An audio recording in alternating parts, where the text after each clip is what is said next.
En este video hablaremos sobre el barroco en España. Surge en el siglo XVII y XVIII en Italia.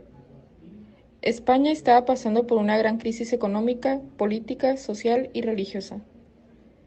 El barroco llega a romper los estereotipos del Renacimiento, la rigidez, el trato de alcanzar lo ideal y lo religioso. Los artistas salieron a flote intentando reflejar el momento histórico en el que estaban viviendo. Así fue como lograron realizar grandes obras, clasificándose como el Gran Siglo de Oro en la cultura española. Hablando de las artes plásticas del Gran Barroco español, tenemos al artista Diego Silva Velázquez. Él fue un pintor español que destacó artísticamente en su época, nacido en 1599. Trataba obras realistas y con gran sobriedad, empleando un gran manejo de la luz.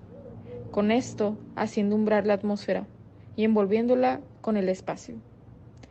Sus fondos al principio son densos, pero se van suavizando y aclarando poco a poco. El siguiente artista que tenemos es José de Ribera. Fue un pintor barroco perteneciente a la escuela valenciana de la primera mitad del siglo XVII. José de Ribera ha sido por poco como el punto de arranque del movimiento naturalista en España, aunque curiosamente la mayor parte de su vida la vivió en Italia. Su pintura presenta unos marcados contrastes tenebristas, con abundancia de negras sombras, que con el paso del tiempo fue madurando e incluyó una paleta más abierta y colorida.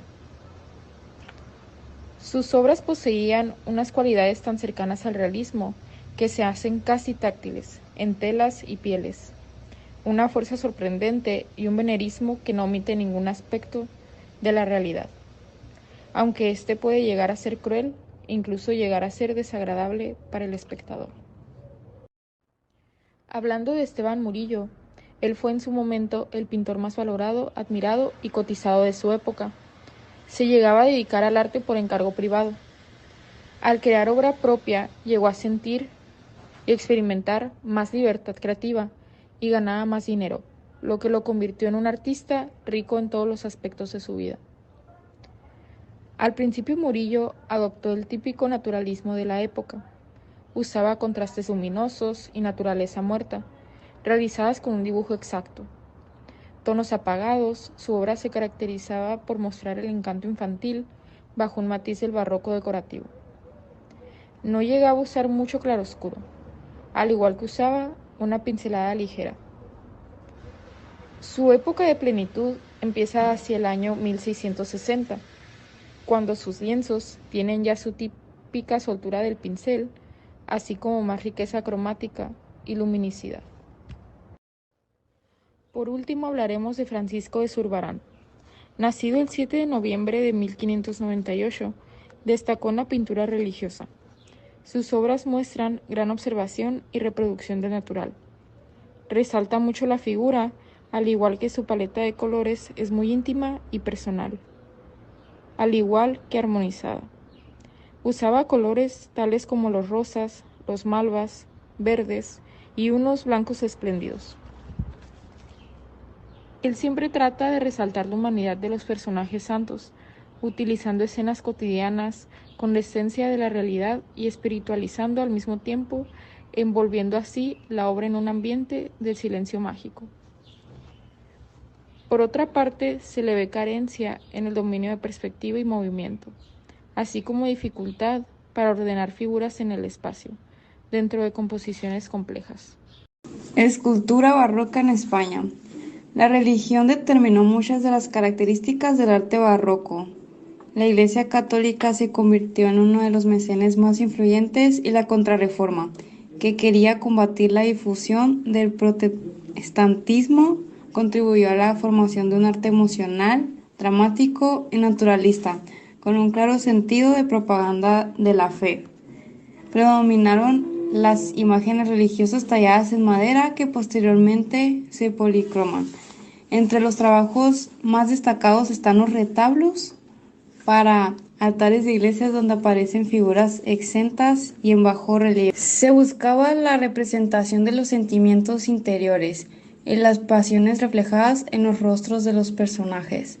Se puede hablar de la existencia de dos grandes escuelas, la castellana y la andaluz. Arquitectura de José de Churriguera.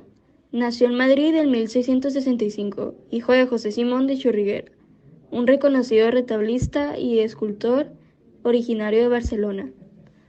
Una de las obras más importantes de José de Churriguera es el retablo de la Capilla del Sagrario en la Catedral de Segovia, construida en 1689, y a este se le da el título como arquitecto de la catedral.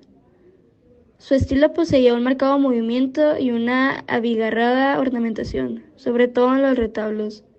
La música barroca es un estilo musical que se desarrolló en Europa entre los siglos XVII y XVIII y coincide con el final del Renacimiento y el comienzo del Clasicismo. Durante esa época surgieron algunas de las formas musicales más importantes como la sonata, el concierto y la ópera.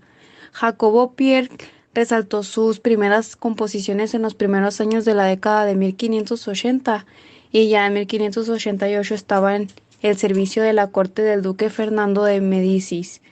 Claudio Giovanni tuvo innumerables experimentos en la composición de sus madrigales y siguiendo como buen artista del Renacimiento el principio platónico de que la función de la música debe ser formar el alma, hacernos imitar y amar lo hermoso. Louis Jean-Baptiste fue un compositor, violinista, guitarrista y bailarín italiano en francés que trabajó en la corte francesa desde los 14 años. Obtuvo la nacionalidad francesa en diciembre de 1661 como creador de música barroca característicamente francesa.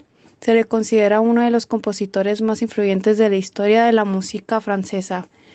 Molière se considera el creador de la comedia francesa moderna. En el siglo XVI, el teatro español está en plena popularidad.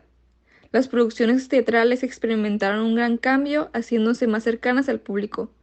Con la llegada del siguiente siglo, el cultivo del teatro era masivo entre los autores de la época y poco a poco las obras se fueron matizando y perfeccionando. Pedro Calderón de la Barca fue uno de los autores más conocidos en el teatro barroco español.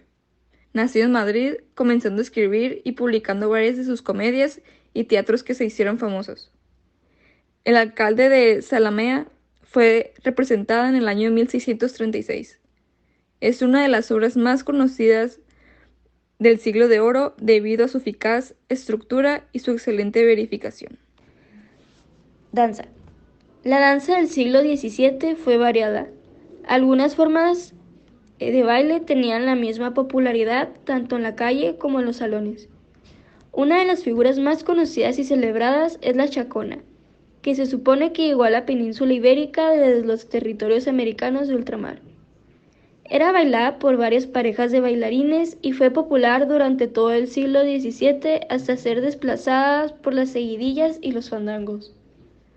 La folia, otra de las obras características. Esta tuvo una proyección internacional. Se le conoce como folias de España. En Portugal se le llama danza ruidosa. La zarabanda. Se bailaba solo por mujeres danzarinas judías y moriscas. Se consideraba entre la población un instrumento de perdición para el hombre.